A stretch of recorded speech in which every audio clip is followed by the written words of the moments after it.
Welcome to the deep dive. It's great to have you with us. Today, we want to extend a really warm welcome, especially to you men tuning in who are, navigating life over 60.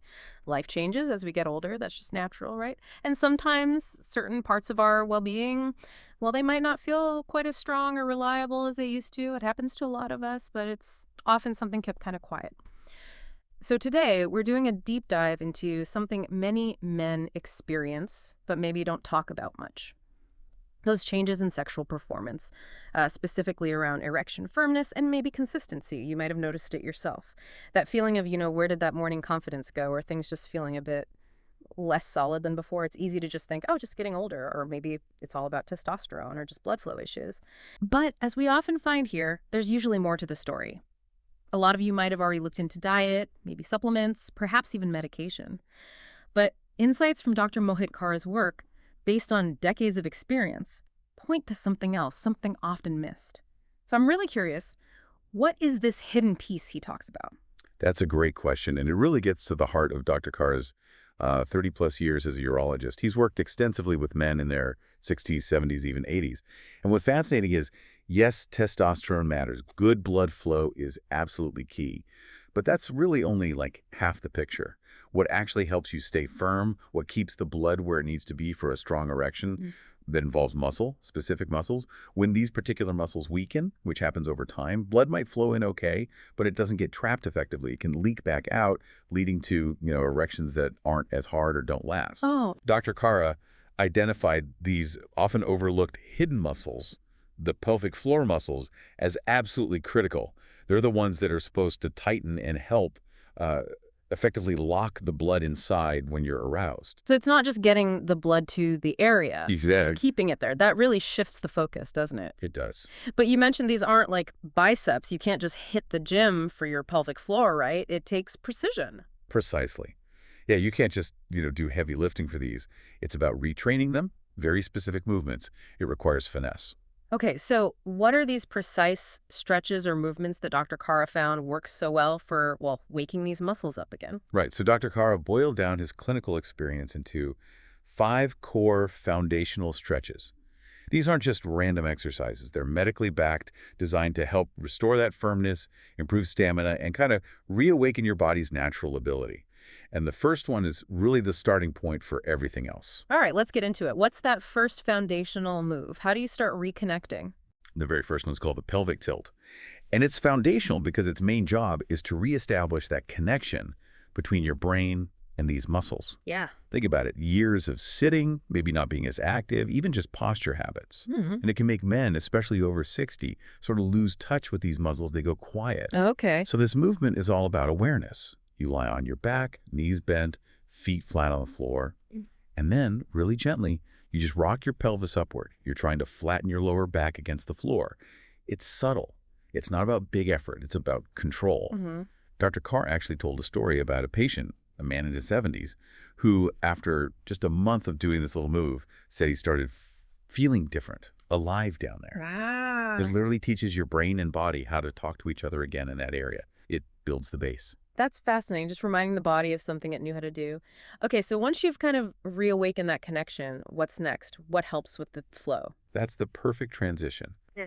Once you reestablish that connection with the pelvic tilt, the next logical step Dr. Carr emphasizes is opening the highway for blood flow. Yeah. And that leads to the prone stretch. Thank you. Sense, right? All the sitting we do, driving, even just relaxing. Yeah. The front of your body, abdomen, hips, pelvic area, it all tends to get tight, compress. Yeah, I can picture that. And that compression doesn't just restrict blood flow. It can also kind of interfere with the nerve signals between your brain and your pelvis. So control and sensation can diminish.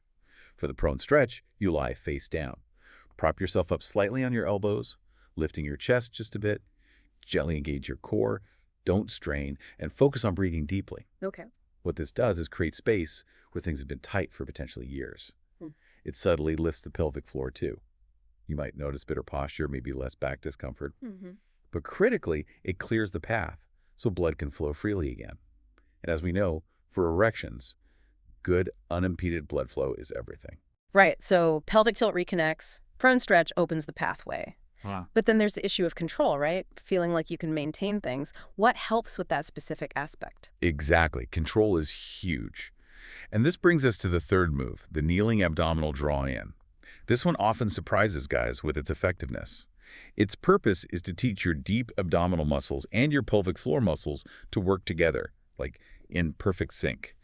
That coordination is what gives you conscious control over staying firm and potentially lasting longer. Ah, okay. It's about finding a layer of strength and coordination many men don't even realize they've lost. So how do you do that one? You get on your hands and knees, keep your spine neutral, not arched or rounded. Then, as you breathe out slowly, gently draw your belly button in towards your spine. You should feel those deep internal muscles activating. It's not about sucking your stomach in hard. It's a controlled, deep engagement. I see.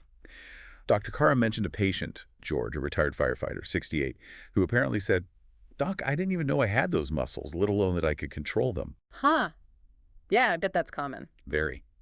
This trains your body to respond intentionally, not just reactively. It builds endurance, awareness. Things pills just can't replicate. Plus, side benefit, men doing this often find themselves standing taller, walking with more confidence. It affects your whole posture. That makes sense. Yeah. Building that core control. Okay, so we have connection, flow, and now internal coordination.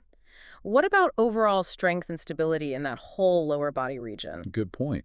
If the draw-in is about internal coordination, the next one, the bridge abduction, is about putting that integrated strength to work. Think of it as a strength plus stability move. It's like a wake-up call for your entire lower half. It gets your glutes firing, your pelvic floor engaged, and your hip stabilizers working together. All of these are crucial for managing how blood flows and stays put for a firm erection. A lot of men over 60 tend to have weaker glutes or tight hips, and that can indirectly undermine the whole system without them realizing it. Right. So how's this one done? You lie on your back again, feet flat on the floor, fairly close to your hips. Then you lift your hips up towards the ceiling, making a straight line from your shoulders to your knees. That's the bridge part. Hold that bridge position, and then gently press your knees outward, away from each other, just a few inches, and plug them back. You'll feel those outer hip and glute muscles working. Okay, I can picture that. It sounds like it really engages everything down there. It really does. It helps your body learn to support itself properly again. People often report feeling more solid, more balanced. Dr. Khera said patients felt, quote, stronger in bed after just a couple of weeks of adding this one in without changing anything else. It builds that foundation. Stronger in bed, more solid. Sounds good. Okay, that's 4. What's the 5th one? You mentioned something earlier about a key piece often missed. Yes, the 5th one. This is the rocking frog stretch. Dr. Khera sometimes calls it the awakener. And it's often the one men are tempted to skip, maybe because it feels a bit unfamiliar, but he stresses it's vital. Why? Because it gets into releasing potentially a lifetime of stored tension deep in the inner thighs, the groin, and the lowest part of the pelvic floor. Tension we don't even realize is there. Exactly. And that hidden tension can silently kind of pinch off blood flow, reduce sensitivity, and just generally hinder performance in ways you wouldn't expect. Okay, so how do you awaken things with this stretch? You start by easing into a wide knee position, maybe on your hands and knees or forearms, letting your knees go out as wide as feels comfortable. That's the frog part. Let your hips sink back and down gently. Then the key is the rocking. You introduce a very slow, gentle, rhythmic rocking motion with your pelvis forwards and backwards, or maybe side to side. Find what feels right. It's like you're coaxing those tight areas to just let go. Breathe deep into it. You'll feel muscles soften, blood moves more freely, nerve signals become clearer. So it's less about forcing, more about releasing. Precisely. It creates this natural balance. It helps achieve strong, full erections, not just from brute muscle force, but from overall harmony in the system. It really does seem to reawaken that mind-body connection in a profound way. Okay, those 5 stretches, pelvic tilt, prone stretch, kneeling abdominal draw-in, bridge abduction, and the rocking frog stretch, that's quite a sequence. It is, and they work together synergistically. Now, putting this all together, I can imagine some listeners might be thinking, okay, stretches, really? I've tried pills, supplements. There can be skepticism, right? Absolutely, and that skepticism is understandable, especially if you've tried things that didn't deliver lasting results. Gadgets, quick fixes, they often miss the root cause. What Dr. Kars' approach emphasizes is that genuine lasting change comes from fundamentally rebuilding that connection, mind, muscles, manhood. These stretches are tools designed specifically for that rebuilding process. So what kind of results can people realistically expect, and how quickly? Dr. Khera observed a pretty consistent pattern. Within about 2 to 3 weeks, most men start noticing subtle shifts. Maybe more frequent morning erections, Maybe noticing things feel a bit firmer during intimacy, Mm-hmm. perhaps better control, or just feeling more present down there. Small signs, but noticeable. Then, usually around the 6 to 8 week mark, those early improvements tend to become more consistent, more reliable. The muscles are getting stronger. Those brain to pelvic floor pathways are getting clearer, sharper. You start responding with more intention. And confidence comes back. Exactly. Confidence is a huge part of it. And Dr. Khera has shared stories of men in their 70s, even 80s, reporting they feel more alive, more interested in intimacy, sleeping better, just feeling more grounded and energized overall. Sometimes better than they felt in their 50s. That's incredible. Really hopeful. It really is. So the message here for you listening is, these stretches aren't some magic overnight cure. That's not what this is about. Yeah. It's more like a daily commitment, isn't it? A commitment to reclaiming something you might have thought was just gone with age. That's it, precisely. Dr. Carr is really clear on this. Dedicate just 10 minutes a day, but do it consistently. Your body needs that consistency to adapt and respond. And the great thing is, it's simple. We're not talking about complicated workouts or needing a gym membership or fancy equipment. No, just you and a bit of floor space. Just 10 quiet minutes, a small investment in yourself each day. Dr. Carr suggests doing them maybe first thing in the morning, get it done, or perhaps right before bed when things are winding down. Whenever your mind is calmest and your body is receptive. Finding that consistent time slot is key. And the order matters, right? You mentioned synergy. Yes, the order helps build momentum. 1, start with the pelvic tilt, that's the wake-up call, the reconnection. 2, then the prone stretch, opening the front, making space for flow. 3, next, the kneeling abdominal draw-in, building that conscious control, coordinating with breath. 4, followed by the bridge abduction, bringing in the power and stability. 5, and finally, the rocking frog stretch, letting go of that deep tension, finding balance.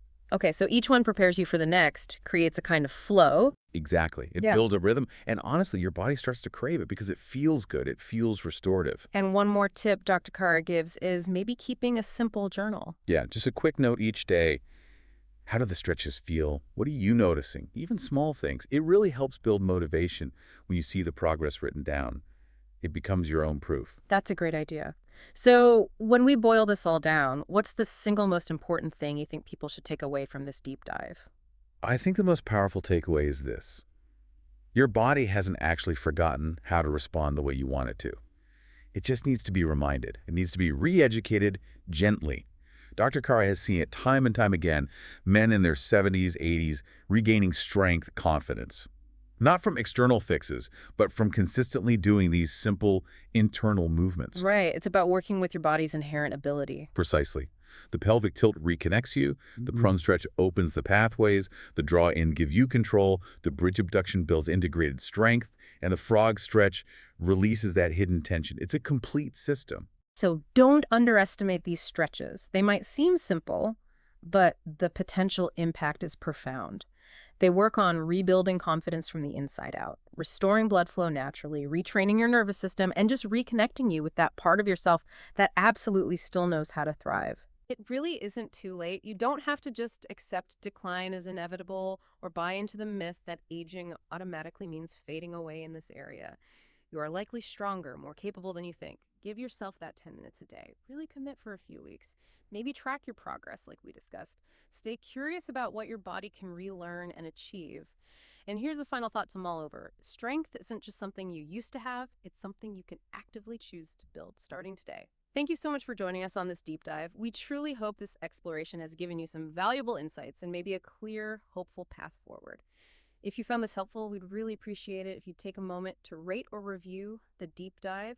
Share this episode with someone else who might benefit, and of course, subscribe wherever you listen so you don't miss our future explorations. Your support means a lot. Thanks again for listening.